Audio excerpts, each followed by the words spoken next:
اعوذ باللہ من الشیطان الرجیم، بسم اللہ الرحمن الرحیم۔ بہت سے لوگ جو ہیں وہ درد کی کیفیات کا شکار ہوتے ہیں، ان کا درد جو ہے وہ زیادہ تر دائمی ہوتا ہے، اور بہت سے لوگ ایسے ہوتے ہیں کہ جو ایکیوٹ پین یعنی کہیں چوٹ لگ گئی، کہیں ٹراما ہو گیا، کہیں سرجری ہو گئی، یا اس طرح کے درد جو کہ کم عرصے کے لیے ہوتے ہیں اس کا شکار ہو جاتے ہیں۔ تو ایسے لوگوں میں اکثر اوقات جو پین کلرز ہیں، بہت سے لوگ دوائیاں لینے سے گھبراتے ہیں، اور بہت سے لوگوں کو ہم بھی منع کرتے ہیں کہ دوائیوں کا استعمال جو ہے وہ زیادہ نہ کریں، خصوصاً pain killers, non steroidal anti inflammatory drugs جو ہوتی ہیں، لمبے عرصے تک ان کا استعمال جو ہے وہ نقصان دہ ثابت ہو سکتا ہے معدے کے لیے، گردے کے لیے، یا پھر وہ لوگ جو chronic kidney disease, chronic liver disease کا شکار ہیں، اور اس کے ساتھ ساتھ وہ ان کو آسٹیوپینیا یا آسٹیو آرتھرائٹس یا انفلیمیٹری یا ٹرامیٹک پین ہو جائے، تو ایسی صورتوں میں اکثر اوقات ہم ٹراپیکل جو سولوشنز ہوتی ہیں یا ٹراپیکل کریمز جو ہوتی ہیں، جو پین کلر ہوتی ہیں، ان کے استعمال کا مشورہ دیتے ہیں، کیونکہ اس کے جو سائیڈ ایفیکٹ پروفائل ہے وہ کم ہو جاتا ہے، اس کی سسٹمک ایبزارپشن نہیں ہوتی، اور اس وجہ سے جو ہے لوکلی آپ ایک جگہ پر اس کو اپلائی کر کے تو اسی جگہ پر جہاں پر انفلیمیشن یا پین ہے تو اس کو کم کر سکتے ہیں، اور اس کے سائیڈ ایفیکٹس جو ہیں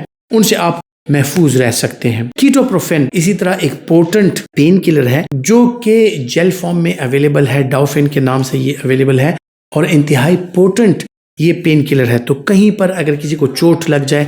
لیکن چوٹ لگنے کے بارے میں آپ کو تھوڑا سا کلیئر کر دوں کہ جہاں پر سکن بریک آ جائے یا سکن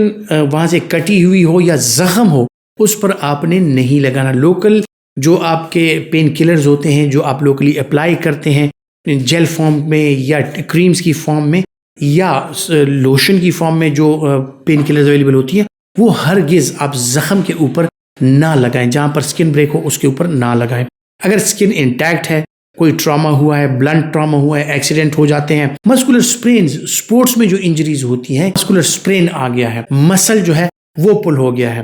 پین ہو رہا ہے، کہیں پر انفلیمیشن آ گئی ہے، کہیں پر جو ہے تو جس طرح پوسٹ سرجیکل پین کچھ لوگوں میں ہوتا ہے کہ سرجری کے بعد زخم جب ٹھیک بھی ہو جائے درد ہوتا ہے، یا وہ لوگ جو آسٹیو آرتھرائٹس، آسٹیوپینیا کا شکار ہے، خصوصاً جو نیز کا آسٹیو آرتھرائٹس ہے، جن لوگوں میں کمر کی پرابلم ہوتی ہے، بیک پرابلم جو پین کی ہوتی ہے، اس میں وہ زیادہ عرصے انسیڈز کا استعمال کرنے کی بجائے اگر لوکل اپلیکیشن جو کریمز کی ہوتی ہے اگر وہ کر لیا کریں تو ان سے ان کو افاقہ بھی ہوتا ہے، اور جو سائیڈ ایفیکٹ پروفائل ہے انسیڈز کا اس سے یہ محفوظ رہ سکتے ہیں۔ اس کے سائیڈ ایفیکٹ پروفائل کے حوالے سے اگر کریمز یا جو جیل ہیں جو ٹاپیکل اپلیکیشن کے لیے استعمال ہوتی ہے، اس کے سائیڈ ایفیکٹ پروفائل کے حوالے سے اگر بات کی جائے تو اکثر اوقات ان کا چونکہ سسٹمک ایبزارپشن اتنی نہیں ہوتی، لوکلی ایک جگہ پر سکن میں یہ ایبزارب ہو جاتی ہیں، اسی لوکل ایریا میں یہ ایکٹ کرتی ہیں، وہاں پر انفلیمیشن اور پین کنٹرول کر لیتی ہیں، اور اس کی سسٹمک ایبزارپشن چونکہ نہیں ہوتی، یا اگر تھوڑی بہت ویسلز میں ہو بھی جائے کیپلریز میں تو وہ اتنی کم مقدار میں ہوتی ہے کہ اس کے سائیڈ ایفیکٹ جو ہے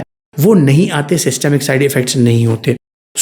مشورہ یہ ہے کہ جن لوگوں میں دائمی درد کی بیماریاں ہوں وہ زیادہ تر کوشش کریں کہ فزیوتھیراپی کا، ٹاپیکل اپلیکیشنز کا اور ان چیزوں کا سہارا لے کر اگر وہ اپنے پین کو کنٹرول کرتے ہیں تو جو انسیڈز کے سائیڈ ایفیکٹس ہیں ان سے وہ بچ سکتے ہیں۔ اس میں جو پیچیدگیاں آ سکتی ہیں، بہت سے لوگوں کو سکن پرابلمز ہوتی ہیں، تو اگر آپ اس کو سکن پر اپلائی کریں تو لوکل جو ایریٹیشن ہوتی ہے سکن کی وہ آپ کو ہو سکتی ہے، یا اس کے علاوہ جو ہے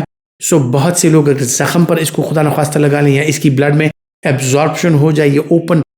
کٹ سکن پر یہ لگ جائے تو اس کے کچھ سائیڈ ایفیکٹس لوکلی ہو سکتے ہیں۔ ادروائز اس کے اگر آپ اس کو ہائپر سینسیٹیو نہیں ہیں تو آپ بے شک اس جگہ پر جہاں پر انفیکشن، انفلیمیشن یا پین ہے وہاں پر آپ اس کو لگا سکتے ہیں اور درد سے نجات پا سکتے ہیں۔ خواتین حضرات، میڈیسن نالج کے حوالے سے جو معلومات میں آپ کے ساتھ شیئر کرتا ہوں، امید کرتا ہوں کہ وہ آپ کے لیے فائدہ مند ثابت ہوں گی، اور اگر آپ سمجھتے ہیں کہ فائدہ مند ہے تو یہ ویڈیو لائک کیجئے، زیادہ سے زیادہ شیئر کیجئے اور اپنا خیال رکھیے۔